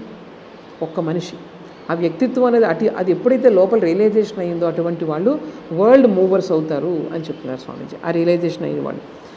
That which is painful and miserable will all vanish, struggles will all depart and go.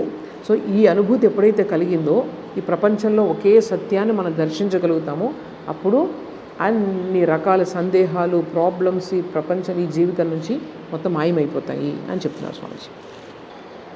With it will vanish all struggle. With it will vanish all hate. ద్వేషభావం ఇవన్నీ కూడా పోతాయి. With it will vanish all jealousy and all evil will vanish away forever. Gods will live then upon this earth. మనం ఆ విధంగా తయారైతే అంటే కనీసం ఈ ప్రపంచంలో కొంతమంది అయినా ఈ ప్రపంచాన్ని భగవన్మయంగా చూడగలిగితే కనుక ఒక్క అరగంటలో ప్రపంచం అంతా మారిపోతుంది అంటున్నారు స్వామీజీ. అంటే ఒక పర్సంటేజ్ ఆఫ్ పీపుల్ అని ఇలా ఆలోచించగలిగితే కనుక ఈ ప్రపంచం అంతా మారిపోతుంది. సో ఇప్పుడు ఏమవుతుందనమాట, this very earth will then become heaven. And what evil can there be when gods are playing with gods, when gods are working with gods and gods are loving gods. That is the greatest utility of divine realisation. So ఈ భగవద్ అనుభూతి వల్ల ఏంటి లాభం అని అడిగే వాళ్ళకి ఇది ఆన్సర్ అనమాట. మొత్తం జీవితం స్వర్గతుల్యం అయిపోతుంది. ఇంకేం కావాలి మనకి? Everything that you see in society will be changed and transfigured. No more will you think of man as evil, and that is the first great gain. No more will you stand up and sneeringly cast a glance at a poor man or women who has made a mistake. ఎవరైనా తప్పులు చేస్తే వాళ్ళని కొంచెం మనం వేరేగా చూస్తాం కదా, అది పోతుందన్నమాట. ఇప్పుడు మనం ఇంకా ఆ స్టేజ్ నుంచి రాలేదు. తప్పులు చేసిన వాళ్ళు మనకు నచ్చరు కదా. సో అది కూడా పోతుందన్నమాట. ఆ స్టేజ్ కూడా మీరు దాటిపోతారని చెప్తున్నారు. సో అలాగే ఎవరైనా పేదవాళ్ళు ఉంటే జాలిగా చూడడం, వాళ్ళు ఏదో తక్కువగా చూడడం, ఇట్లాంటి భావం అంతా పోతుంది. ఇదంతా కూడా భగవంతుని మేనిఫెస్టేషన్. నేను ఎక్కువ, నాకు డబ్బు ఉంది, నేను చాలా ధనవంతుడిని, ఈ భావం పోతుంది. సో అందరినీ ఒక గౌరవ భావంతో చూడడం అనేది మనం నేర్చుకుంటాం. All these things will vanish and love, the great ideal of love will be so powerful that no whip and cord will be necessary to guide mankind right. చూడండి, మనలో ఉన్నటువంటి ఇదంతా కూడా పోతుంది కదా, ఈ వీళ్ళంతా పోతుంది. అప్పుడు ఈ పోలీసులు వీళ్ళందరూ అవసరం ఉండదు అని చెప్తున్నారంటే ఇది ఐడియలిస్ట్. ఇది ఎప్పటికీ పాసిబుల్ కాదు. అందరూ మారిపోవడం అనేది జరగదు ఎప్పుడు కూడా. కానీ దిస్ ఈజ్ ఐడియల్ని ఎప్పుడు కూడా పెట్టుకుంటే అట్లీస్ట్ చేంజ్ అన్నది వస్తుందన్నమాట. అది స్వామీజీ చెప్తున్నారు. Instead of throwing tremendous bombshells of hatred into every corner, instead of projecting currents of jealousy and of evil thought in every country, people will think that it is all he. So ఎప్పుడైతే ఇవన్నీ కూడా ఎంతసేపు మనం ద్వేషం, hatred, తర్వాత అసూయ, ఇటువంటి వాటిని మీరు ప్రపంచంలో వదిలిపెట్టకుండా ఎప్పుడు కూడా భగవంతుని స్వరూపాన్ని తలుచుకుంటే కనుక చాలా రకాల మార్పులు వస్తాయి అని స్వామీజీ చెప్తున్నారు. అయితే ఇప్పుడు ఈ పాజిటివ్ ఐడియాస్ ఏదైతే చెప్తున్నామో, ఈ ప్రపంచంలో ఉన్నదంతా ఒకటే, అందరిలోనూ ఒకే భగవంతుడు ఉన్నాడు, మీరందరూ అసమానతలు మనలో లేవు, ఇంకా man and women, rich and poor, good and bad, ఇలాంటివన్నీ కూడా ఇంకా ఎక్కడైతే భగవద్ అనుభూతి కలిగిందో అక్కడ ఏమీ ఉండవు అని చెప్తున్నారు. సో అవన్నీ ఎక్కడ చెప్పారు మనకి? ఇవన్నీ ఇప్పుడు చెప్పినవన్నీ ఎక్కడ చెప్పారు చెప్పండి? ఉపనిషత్తుల్లో ఉన్నాయి ప్రతిదీ కూడా. నీవు స్త్రీ కాదు, పురుషుడు కాదు, నువ్వు అది ఆత్మ, నువ్వు హీనం కాదు, నువ్వు పాపివి కాదు, ఏమీ కాదు, నువ్వు ఆత్మ. ఇలాంటి వాక్యాలన్నీ ఎక్కడున్నాయన్నమాట? ఉపనిషత్తుల్లో ఉన్నాయి. ఈ ఉపనిషత్తులు ఎప్పుడు వచ్చాయి? కొన్ని వేల సంవత్సరాల క్రితం వచ్చాయి. మరి కొన్ని వేల సంవత్సరాల క్రితం వచ్చినటువంటి ఈ పాజిటివ్ ఐడియాస్ ఎందుకు ఇంకా మన సమాజంలో ఎవరికి తెలియదు? ఎందుకంటే స్వామీజీ చెప్తున్నారు, because of foreign invasions and our society కూడా ఒక పార్షియల్గా ఉండి కొంతమందికి ఈ జ్ఞానాన్ని ఇచ్చి మిగిలిన వాళ్ళందరినీ దూరంగా పెట్టింది. స్త్రీలను దూరంగా పెట్టింది, స్త్రీలు చదవకూడదు, ఇలాంటివన్నీ పెట్టింది. అలాగే వేరే నిమ్న వర్ణాలు ఏవైతే అంటున్నారో సోషియలాజికల్లీ వాళ్ళు చదవకూడదు, ఇలాంటివన్నీ ఆంక్షలు పెట్టి కొంతమంది చేతిలోనే ఈ నాలెడ్జ్ ఉండిపోవడం వల్ల ఇది అలా ఉంది. కానీ ఇప్పుడు టైం వచ్చింది, ఇది బయటికి రావాలి ఈ నాలెడ్జ్. నేను ఒక మహాత్ముని యొక్క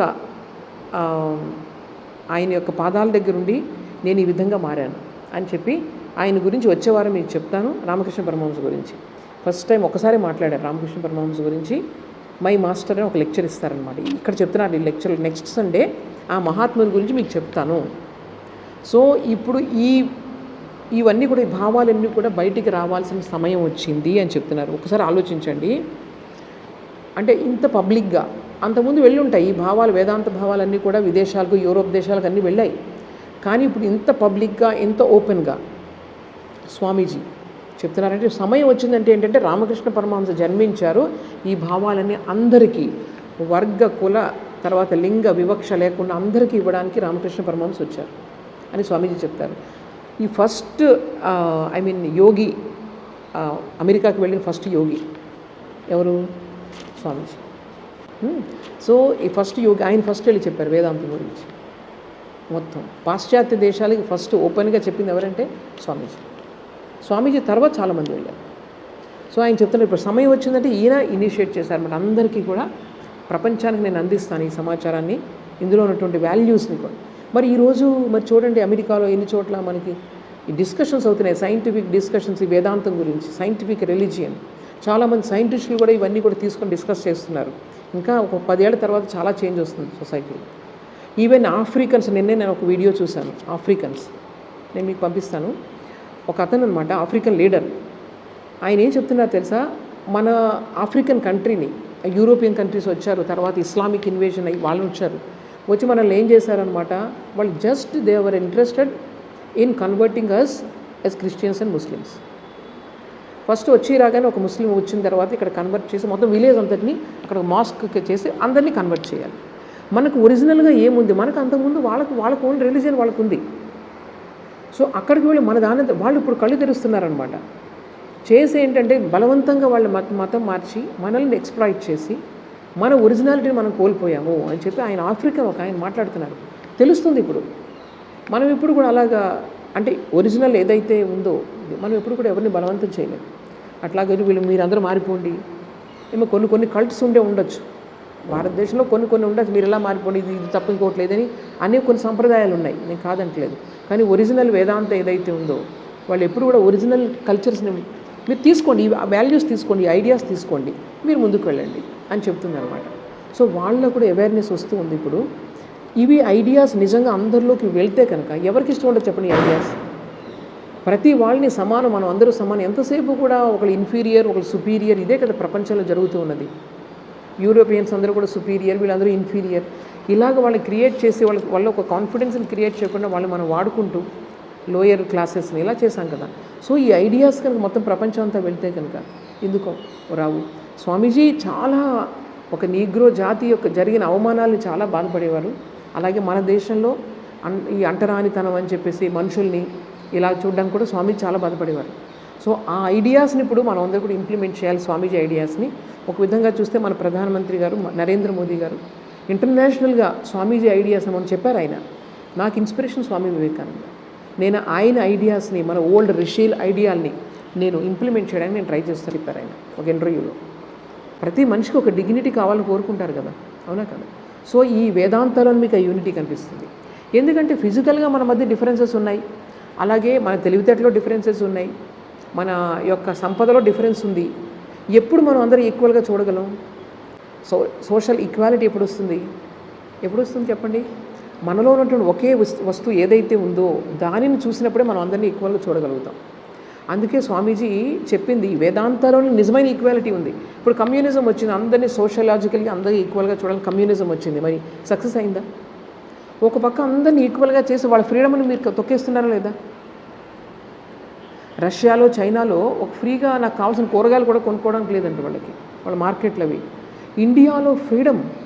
ఎవరో కానీ ఒకసారి అబ్దుల్ కలాం గారిని అడిగారు, ఒక చిన్న అబ్బాయి అడిగాడు అనమాట మీటింగ్లో, చైనా ఎంత తొందరగా డెవలప్ అయిపోతుంది, మన ఇండియా అసలు ఇంకా డెవలప్ అవ్వట్లేదు కదా, ఏంటి కారణం, అంత ఫాస్ట్గా డెవలప్ అయిపోతుంది అక్కడ అంటే ఆయన ఏం చెప్పారంటే, ప్రోగ్రెస్ మనదే అవుతుంది కానీ చాలా స్లో ప్రోగ్రెస్. ఎందుకు స్లో ప్రోగ్రెస్ అంటే మనం డెమోక్రాటిక్ వాల్యూస్ని రక్షించుకుంటూ మనం ముందుకెళ్తున్నాం. It takes time. చైనా అలా కాదు కదా, వాళ్ళు చెప్తే 24 గంటలు పనిచేయాల్సిందే. ఎందుకంటే వాళ్ళకి ఓన్లీ ఎకనామిక్ గ్రోత్ అనేది డామినేటింగ్ అని, ఎకనామిక్ డామినెన్స్ అనేది వాళ్ళకి ఇంపార్టెంట్. అందుకే ఇప్పుడు అందరూ ఇండియా వైపు చూస్తున్నారు. ప్రపంచంలో అందరూ కూడా ఎందుకు చెప్పండి, ఇంటర్నేషనల్గా గ్లోబల్గా ఇప్పుడు ఇండియా వైపు చూస్తున్నారు. ఎందుకని చెప్పండి? ఎందుకంటే ఎప్పుడు ఇండియా ఒక వాల్యూస్ని తీసుకొని వెళ్తుంది. థౌజండ్స్ ఆఫ్ ఇయర్స్ హిస్టరీ ఉంది.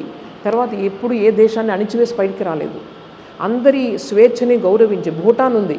భూటాన్ ఒక్క నిమిషం పట్టదు మన దాంట్లో కలుపుకోవడానికి. వాళ్ళు చైనా మనం వదిలేసామంటే చైనా వెంటనే వచ్చి ఆక్రమించేసుకుంటుంది. టిబెట్ని ఆక్రమించిందా లేదా? భూటాన్ ఎంత ఉంది, మనం దాన్ని ప్రొటెక్ట్ చేస్తున్నాం కానీ మనలో కలిసిపోమని చెప్పలేదు మనం. చూడండి ఈ వాల్యూ చూడండి. దలైలామా గారు ఏమన్నారు తెలుసా, మమ్మల్ని చైనా ఆక్రమించుకుంది కానీ మమ్మల్ని ఇండియా ఆక్రమించుకుంటే బాగుండేది. ఇండియాకి అన్ని రైట్స్ ఉన్నాయి, మమ్మల్ని ఎందుకు ఆక్రమించుకోలేదు ఇండియా? ఇప్పుడు ఈరోజు అక్కడంతా వాళ్ళ రిలీజియన్ లేదు, ఏమీ లేదు, ఇష్టం వచ్చినట్టు మొత్తం టిబెట్ని అంతా వాళ్ళు నాశనం చేస్తున్నారు. సో ఇదనమాట ఇక్కడ వాళ్ళ యొక్క స్వేచ్ఛను గౌరవిస్తూ మనిషికి నువ్వు ప్రేమించు, నువ్వు జస్ట్ నాలో కలిపేసుకుంటానంటున్నావు కానీ వాళ్ళు ఎలా పడితే అలా ఉన్నారు. చూడండి, మనిషి అన్న తర్వాత ఫ్రీడమ్ పోయి అసలు ఏ మనిషి ఉండగలరు చెప్పండి? ఇది ఎప్పుడు గుర్తుపెట్టుకోవాలి. ఎదుటి వాళ్ళకి మనం వాళ్ళ లెవెల్లో వాళ్ళ ఫ్రీడమ్ అన్ని అంత కట్టడి చేయకూడదు ఎవరినైనా సరే. ఎవరికి ఇచ్చే లెవెల్ వాళ్ళ ఫ్రీడమ్ ఇచ్చి మీరు ప్రేమించండి. అప్పుడు దాని వాల్యూ అనమాట. ప్రతి వ్యక్తికి కూడా మన పిల్లలకు కాదు ఎవరికైనా ఫ్రీడమ్ ఇవ్వండి. కొంచెం నేను చెప్పినట్టే వినాలి, నేను చెప్పినట్టే ఆడాలండి. Nobody is a boss to anyone. So ఆ బాసిజం చేయకూడదు ఎప్పుడు కూడా. ఇది ఈవెన్ నేను మళ్ళీ నరేంద్ర మోదీ గారి దగ్గరికి వస్తుంది. ఎందుకంటే ఆయన లీడర్షిప్ని ప్రతి వాళ్ళు కూడా యాక్సెప్ట్ చేస్తున్నారు కాదు, they are telling that we are fortunate to work under him అని చెప్తున్నారు. బ్యూరోక్రాట్స్, మినిస్టర్స్, ఆయన మన ఎక్స్టర్నల్ అఫేర్స్ మినిస్టర్ అంటారు జైశంకర్, ఎంత మేధావి ఆయన చెప్తున్నారనమాట, ఆయన క్రింద పనిచేయడం నా అదృష్టం. ఎందుకంటే నేను గర్వంగా వెళ్ళి సగర్వంగా వెళ్ళి మన దేశం గురించి చెప్పుకునే స్థాయికి ఆయన దేశాన్ని తీసుకొచ్చారు. యూరోపియన్ కంట్రీస్ని, అమెరికాని శాసించే లెవెల్కి ఈరోజు దేశాన్ని తీసుకొచ్చారు. ఒక 10 years మీరు ఆలోచించండి. దేశాన్ని ఆ స్టేజ్లో పెట్టుకున్నప్పుడు నీకు గౌరవం వస్తుంది, ఎలా వస్తుంది లేకపోతే? సో ఈరోజు అది చెప్తున్నాను. ఎలా అంటే మనుషులందరినీ తయారు చేశారు, ఎలా తయారు చేశారని ఫ్రీడమ్ ఇచ్చి, ఆయన ఫ్రీడమ్ ఇచ్చి, గౌరవాన్ని ఇచ్చి, ప్రతి వాళ్ళకి కూడా రెస్పెక్ట్ని ఇచ్చి, ఇది వేదాంత ఐడియల్, అది స్వామీజీ ఐడియల్, అది ఆయన ఇంప్లిమెంట్ చేస్తున్నారు. కాబట్టి ఈరోజు ఆయనకి అందరూ ఫస్ట్లో ఎవరైతే ఈయన కేవలం హిందూ మతానికే చేస్తారో అనుకున్న వాళ్ళు కూడా ఈ రోజుల్లో లేదు. ఆయనకు అందరి మీద సమాన గౌరవం ఉందని ప్రతి వాళ్ళు యాక్సెప్ట్ చేస్తున్నారు. ఇప్పుడు ఆయన తనకున్న మతాన్ని ఆయన పాటిస్తున్నారు, కానీ ఎవరి మీద ద్వేషం లేదు. అట్లాగా తనకు జరిగిన అన్యాయం ఎత్తి చూపిస్తున్నారు, అంతే చేసింది. సో అందరి సంక్షేమాన్ని గురించి ఆలోచించి అందరికీ గౌరవాన్ని ఇచ్చినప్పుడు అప్పుడే మన రిలేషన్స్ బాగుంటాయి, అన్నీ బాగుంటాయి. ఒక్క వ్యక్తి చూసారా, వరల్డ్ మూవర్స్ అంటే ఇదే నేను చెప్తున్నాను. అలాగే ఎవరిలో టాలెంట్ ఉందో పికప్ చేయడం. మన మినిస్టర్స్ అందరూ చూడండి, ఒక్కొక్కరు ఎక్కడ అంతకుముందు ముక్కు మొహం తెలియదు వాళ్ళది, అసలు ఏ పాలిటిక్స్లో లేరు. మీరు రైల్వే మినిస్టర్ చూడండి, అశ్విని వైష్ణవ్, ఎంత టాలెంటెడ్ ఆయన, ఎంత క్రియేటివ్ ఆయన. సో అలాగ మనుషుల్ని పికప్ చేయడం. ఇక్కడ మన సివిల్ ఏవియేషన్ మినిస్టర్ ఉన్నారు కదా, రామ్మోహన్ నాయుడు చూడండి, వేరే తెలుగుదేశం గవర్నమెంట్ నుంచి ఆయన ఆ చిన్న వయసు అబ్బాయికి తీసుకొచ్చి ఎలా తీశారు, మినిస్టర్ చేసేసారు, క్యాబినెట్ మినిస్టర్ చేసేసారు. ఎందుకు చేస్తారు చూడండి, అక్కడ ఆ వ్యక్తిలో టాలెంట్, డెడికేషను, ఆ దేశం పట్ల భక్తి, ఇవన్నీ చూసి వెంటనే మొత్తం రెస్పాన్సిబిలిటీ ఇచ్చేసారు, ఫ్రీడమ్ ఇచ్చేసారు. ఎలా డెవలప్ అవుతుంది ఏవియేషన్ మినిస్టర్, మీరు చూడండి ఎలా డెవలప్ అవుతుంది. ఎయిర్పోర్ట్లు వెంటనే శాంక్షన్స్ వచ్చేసాయి. ఆయనకి ఎంత చెప్తున్నానంటే ఈ విధంగా మనిషికి ఫ్రీడమ్ని ఇచ్చి, వాళ్ళ టాలెంట్ ఇచ్చి వాళ్ళని వదిలేసేయాలి. అప్పుడే మనం కరెక్ట్గా గ్రోత్ అనేది కలుగుతుంది అనమాట. సో ఇటువంటి ఈ హయ్యర్ ఐడియల్స్ ఏవైతే ఉన్నాయో ప్రతి వాళ్ళకి ఇవ్వాలి. ఇప్పుడు మోదీ గారు ఎటువంటి ఫ్యామిలీ నుంచి వచ్చారు, ఈయన బ్రాహ్మణ్ ఏం కాదు కదా, ఆయన ఒక లో కాస్ట్ నుంచి వచ్చారు ఆయన. కానీ ఆయన ఇప్పుడు ఈరోజు ఎలా తయారయ్యారు, because of these ideas. So ఎవరైనా తీసుకోగలరు అటువంటి ఐడియాస్. ఇక్కడ క్యాస్టిజం ఎక్కడికి వస్తుంది చెప్పండి? మనిషి వాల్యూస్ ఎలా అయితే నువ్వు జీవితాన్ని తీర్చిదిద్దుకుంటున్నావు, మన జన్మ మృత్యు మన చేతుల్లో లేవు, కానీ మన జీవితం మన చేతుల్లో ఉందా లేదా, సో అది నిరూపిస్తున్నారనమాట. అందుకని ఈ ఐడియాస్ అన్నది ప్రతి వాళ్ళకి వెళ్ళాలి. వీళ్ళు చదవచ్చా, వాళ్ళు చదవకూడదా, ఇదంతా నాన్ సెన్స్. ఇప్పుడు మోడర్న్ ఇయర్స్లో ప్రతి వాళ్ళకి అందుబాటులో ఉన్నాయి, నిరూపించాలి. ఇప్పుడు స్వామీజీని నిజంగా మనం ప్రేమిస్తే కనుక ఆయన చెప్పింది ప్రతి వాళ్ళు, స్త్రీలు కూడా నేర్చుకోవచ్చు, ఏది లేదు అని చెప్పి స్వామీజీ చెప్పారు. మరి స్త్రీలు అలా నేర్చుకోకుండా ఎంతసేపు ఇంకా బలహీనంగానే నాకేం తెలియదు, నాకు అలా ఉంటే ఎలాగా? స్వామీజీ మాటలు నిరూపించాలంటే వాళ్ళు చూపించాలి, నేను ఆత్మని అనే, ఆత్మశక్తిని అనే ఆ భావం అనేది స్త్రీల్లో కూడా రావాలి. సో ఆయన అది చెప్తున్నాను నేను. అందుకని ఏంటంటే ఈ వేదాంత భావాలు చక్కగా తీసుకొని దానిని మనము జీవితంలో చూపించగలగాలి. అలా అని కూర్చొని నేను ఆత్మ కూర్చొని ఏం పని చేయకుండా కూర్చొని కదా, పని చేసి చూపించు ఆత్మ అని చెప్పి యాక్టివ్గా పని చేయగలగాలి. అందులో నీ యొక్క భావం తెలియాలన్నమాట. సో ఇదే లాస్ట్, ఇది ఎండ్ అవుతుంది ఏంటంటే దౌ ఆర్ దట్, అంటే తత్వం అసి, నువ్వు ఆ పరమాత్మ స్వరూపానివి, నువ్వు కేవలం ఈ బాడీ కాదు. ఇది జీవితంలో మనము ప్రతి క్షణంలో కూడా చూపించగలిగే స్థాయికి మన జీవితాల్ని తీసుకొని రావాలి. ఆ విధంగా జీవితాలను తీర్చిదిద్దుకోవాలి.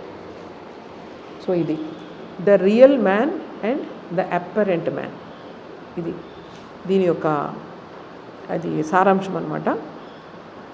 పైకి కనిపించేది ఏంటి అన్నది చూపించారు. తర్వాత రియల్ మ్యాన్ అన్నది ఎవరో చెప్పారు. రియల్ మ్యాన్ అంటే మన యొక్క ఆత్మతత్వం. అలా ఆత్మతత్వాన్ని తెలుసుకున్న వాళ్ళు ఎలా ఉంటారు జీవితంలో అనేది కూడా చెప్పారు ఇక్కడ. సో ఇది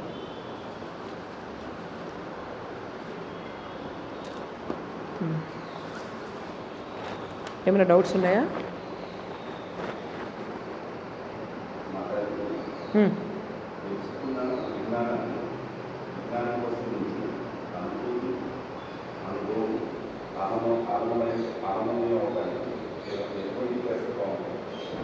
ఏం చేస్తే బాగుంటాయి అంటే మనం తెలుసుకున్న విషయాల్ని మన అనుభూతి స్థాయికి తెచ్చుకొని జీవితాన్ని ఆనందమయం చేసుకోవాలంటే ఏం చేయాలి మనం, అంతేనా?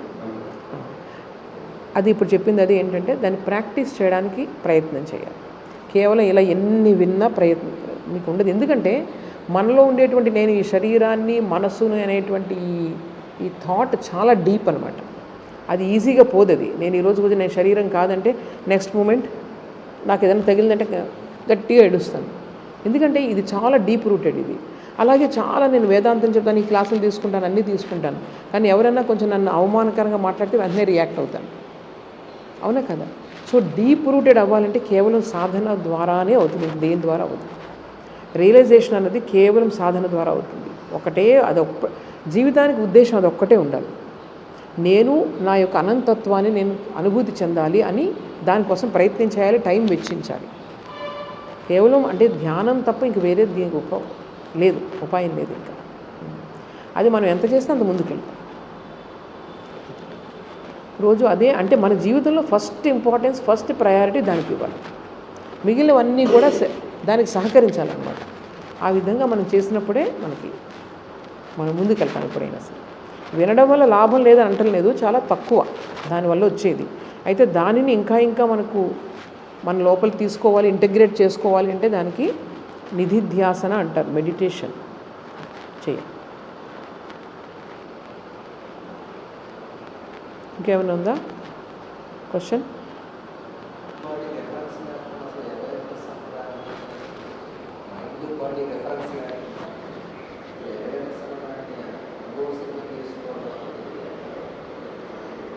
మైండ్ బాడీ రిఫరెన్స్ లేకుండా అవేర్నెస్ని ఎలా తెలుసుకోగలం అంటే ఎలా తెలుసుకోగలుగుతాం? Because these two are the instruments. Awareness ఎలా వస్తుంది చెప్పండి? బాడీ మైండ్ అయితే అవేర్నెస్ లేదు, ఉన్న చైతన్యం ఒకటే. బాడీ మైండ్ లేకపోతే అవేర్నెస్ ప్రశ్న లేదు. అంటే చూడండి, మీరు అడిగిన ప్రశ్నకి ఏంటంటే ఎక్కువ అవేర్ అవ్వడానికి మనం ప్రయత్నించడానికి ఏం చేయాలని చెప్తున్నారు, అంతేగా. సో ప్రతి సిచ్యువేషన్లో ఇప్పుడు కూర్చొని మీరు వింటున్నారనుకోండి, మీకు ఒక పార్ట్ ఆఫ్ థాట్ ఎలా ఉండాలంటే you have to observe your own mind and body. ఎప్పుడు కూడా ఒక అబ్జర్వర్ స్టేట్లోకి వెళ్ళాలన్నమాట. నాట్ అబ్జర్వర్, మనం బయట విషయాలను అబ్జర్వ్ చేస్తూ ఉంటాం. Not like that. You be the observer of your own body and mind. Distance కొంచెం క్రియేట్ చేసుకోవాలి. ఇది అవేర్నెస్ అంటే ఇప్పుడు మనలో చూడండి థాట్స్ వస్తూ ఉన్నాయి, తర్వాత ఏమో కోపం వస్తుంది, ఇవన్నీ వస్తూ ఉన్నాయి. ఈ అవేర్నెస్ ఎప్పుడైతే అలవాటు చేసుకున్నారో those will be controlled. Control ఎలా చేసుకోండి? Be aware. మీరు ఇంక వేరే చేయక్కర్లేదు. మన థాట్స్ని కానీ లేకపోతే చాలా కోపం ఉందనుకున్నా చాలామంది అడుగుతూ ఉంటారు కోపాన్ని ఎలా కంట్రోల్ చేసుకోవాలని. అది అన్కాన్షియస్గా లోపల ఎక్కడ ఉంటుంది, టక్కన వస్తుంది అది సిచ్యువేషన్కి. ఆ మూమెంట్లో మీరు కోపం కంట్రోల్ చేసుకుని చేయలేరు. మీరు ముందు నుంచి ప్రయత్నం చేయాలి, అలాగా మైండ్ స్టడీ చేయడం. అప్పుడు మీకు అర్థమవుతుంది కోపం ఇప్పుడు వచ్చే ఈ క్షణంలో వస్తుందని చెప్పి. అప్పుడు you can be aware. So ముందు నుంచి ఏం చేయాలంటే మీ మైండ్ అబ్జర్వ్ చేసుకుని చాలా ఇంపార్టెంట్ ఇది ఎవరికైనా సరే. నేను ఇప్పుడు ఏం ఆలోచిస్తున్నాను, ఆలోచన కరెక్టా కదా, ఇమీడియట్గా అది ఎక్కువ అలవాటు చేసుకోవాలి. మనం బయట వాటికి ఎక్కువ టైం స్పెండ్ చేస్తాము, మన మీద మనం స్పెండ్ చేస్తాం. ఇప్పుడు మెడిటేషన్ అంటే ఏం చెప్పండి? కళ్ళు మూసుకుంటారు, మీరు you are observing your own mind. దానికోసం మీరు ఒక మంత్రం కానీ ఏదో తీసుకుని ఒక హెల్ప్ తీసుకుంటారు. హెల్ప్ తీసుకుంటే తొందరగా అది మనకు అవుతుంది అనమాట. ఇప్పుడు ఈ మంత్రం ఇదంతా కూడా ఎందుకంటే మీకు టోటల్గా అవేర్ అవ్వడానికి ఈ మంత్రం అన్నది. ఇప్పుడు అనవసరమైన థాట్స్ రాకుండా మనం ఏం చేస్తాం, మంచినీళ్ళు నేను చెప్తాను కదా, సిరా ఉన్న దాంట్లో మంచినీళ్ళు పోస్తూ ఉంటే నెమ్మదిగా అది బ్లాక్ వాటర్ వెళ్ళిపోతూ ఉంటుంది న్యాచురల్గా. సో ఈ మంత్రం అన్నది గుడ్ థాట్స్ అనేది అలాంటివి అనమాట. సో మీరు మంత్రం అలా చేస్తూ ఉంటే try to be aware of your own mantra. అప్పుడు నెమ్మదిగా అసలు అన్నీ బయటకు వెళ్ళిపోతూ ఉంటాయి. ప్లస్ మీకు ఈ డిస్టెన్స్ క్రియేట్ అవుతూ ఉంటుంది అన్నమాట. ఇది ఎలా వస్తుంది చెప్పండి? కేవలం ప్రాక్టీస్ వల్లే వస్తుంది. అది అంటే ఒకసారి ఆ టేస్ట్ అన్నది తెలిస్తే మనం ఇంకా కూర్చోవాలి అన్న తపన పెరుగుతుంది అనమాట. టేస్ట్ అనేది మనకు కలగలేదు కాబట్టి మనం ఎంతసేపు చదువుకోవాలని లేకపోతే అది ఈ బయట వైపుకి వచ్చేస్తుంది మైండ్. ఆ టేస్ట్ రావడానికి మన ప్రాక్టీస్ తప్ప ఇంక వేరేది ఏం లేదు. అది భగవంతుడు అదే ఆసక్తి ఇవ్వాలన్నమాట. ఆ కోరిక, ఆ వ్యాకులత, అది ఆ కోరిక కలిగిందంటే దానిలో లోపలికి వెళ్ళే కొద్దీ ఇంకొకసారి మీకు ఎవరు చెప్పక్కర్లేదు, మీరు you don't want to come out అనమాట. ఆ స్టేజెస్ ఉంటాయి.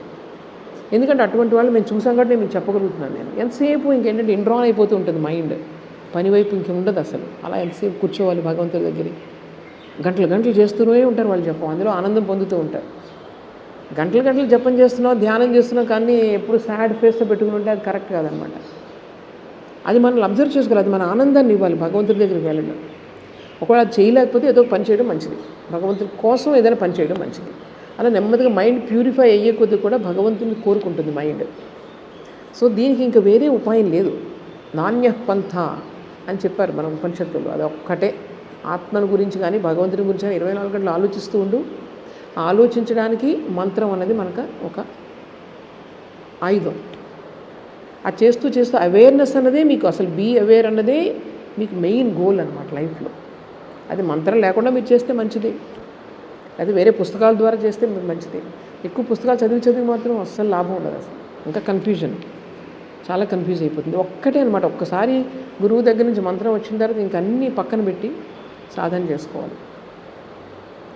పుస్తకాలు చదవడం కొంతవరకు ఓకే, కానీ టూ మచ్ ఎక్కువ మీద బుక్స్ మీద ఆధారపడకూడదు.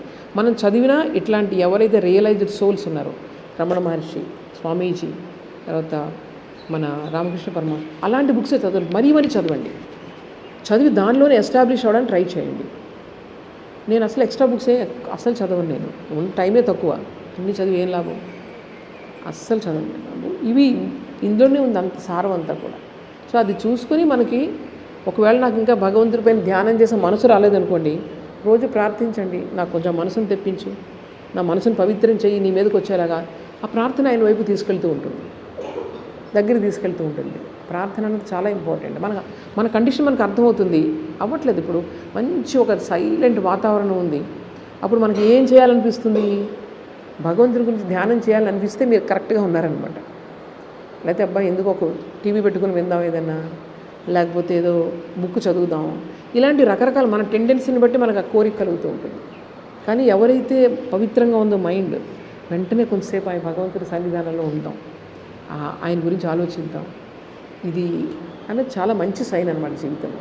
సో దాని ద్వారానే మనకు ప్రోగ్రెస్ అనేది కలుగుతుంది. ఆ అనుభూతి ఒకసారి కలిగిన తర్వాత అయితే మనం ఆలోచించిన ఆలోచనలు, తర్వాత చదివిన పుస్తకాలు కూడా మనకు ఉపయోగపడమని అంటలేదు. దానివల్ల మీకు కన్విక్షన్ పెరుగుతుంది, భగవంతుని యొక్క ఉనికి గురించి కన్విక్షన్ పెరుగుతుంది. కానీ రియల్ ఎక్స్పీరియన్స్ అనేది మాత్రం ఓన్లీ కేవలం ధ్యానం ద్వారా కలుగుతుంది. అది మీతో మీరు ఉండడం అలాగే నేర్చుకోవాలన్నమాట, without the third person, third object. అది ఉండడం వల్ల మీకు ఏమవుతుందంటే నెమ్మదిగా అది ఒక ప్రేమతో, ఒక భగవంతుని తత్వం, ఒక వ్యాకులతతో చేస్తే అది నెమ్మదిగా ఆ భావంతోనే మనకు అంతా వస్తుందన్నమాట. అందువల్ల కరెక్ట్. అది మీరు అవేర్నెస్ అనేది అడుగుతున్నారు కదా, అందరి తపన అదే అనమాట. అది అవేర్నెస్ అనేది చాలా ఇంపార్టెంట్. అది ఒకసారి మనకి టేస్ట్కి వస్తే మనం, అందుకే ప్రతిసారి ఏదైనా పని చేస్తున్నప్పుడు ముందు ఒకసారి భగవంతుని తలుచుకో, వెనకసారి తలుచుకో. ఎందుకంటే మనం కొట్టుకుపోతూ ఉంటాం అందులో. ఈ సాధన అనేది ఎందుకే అనమాట. లేకపోతే భగవంతుడికి కొంచెం ఏదైనా పెట్టి నువ్వు తిను, ఆయనకి నివేదన చేసి తిను, ఏం చేసినా ఉదయమే లేచి ఆయనకి కొంచెం క్లీన్ చేసి అంతా చెయ్యి. ఎందుకని ఎంతసేపు మనం ఇందులో కొట్టుకుపోతామని చెప్పి ఇలాంటి ట్రెడిషన్స్ చాలా ఇంపార్టెంట్ అనమాట. లేవగానే భగవంతుని తలుచుకో, మధ్యలో అలా ఆయన అలా చేసుకుంటూ భగవన్మయం చేసుకోవాలి. ఇప్పుడు మీరు పిల్లల్ని చూస్తున్నారా, వాళ్ళలో భగవంతుడిని చూసుకుంటూ వెళ్ళండి. రోజు మన ముందు ఉండేవి ఏంటి చెప్పండి? మన ఇంట్లో కుటుంబ సభ్యులు, వాళ్ళని ఎంతసేపు ఒక భగవంతునిగానే మీరు భావించుకోండి. ఇంకా అది డీప్ అవుతుంది. తల్లిదండ్రులు, ఆ తల్లిదండ్రుల ప్లేస్లో వాళ్ళు వచ్చేయాలి, పార్వతీ పరమేశ్వర్లే వచ్చేయాలి స్వయంగా. ఈ ఫిజికల్ బాండేజ్ అనేది నెమ్మదిగా కట్ అవుతూ అది స్పిరిచువలైజ్ చేసుకోగలగాలి. ఇలా అనమాట. స్పిరిచువలైజింగ్ ఎవ్రీడే లైఫ్ అనేది చాలా ఇంపార్టెంట్. అది ఓం అసతో మా సద్గమయ తమసో మా జ్యోతిర్గమయ మృత్యోర్మా అమృతంగమయ. ఓం శాంతి శాంతి శాంతి. హరి ఓం తత్సత్. శ్రీరామకృష్ణార్పణమస్తు.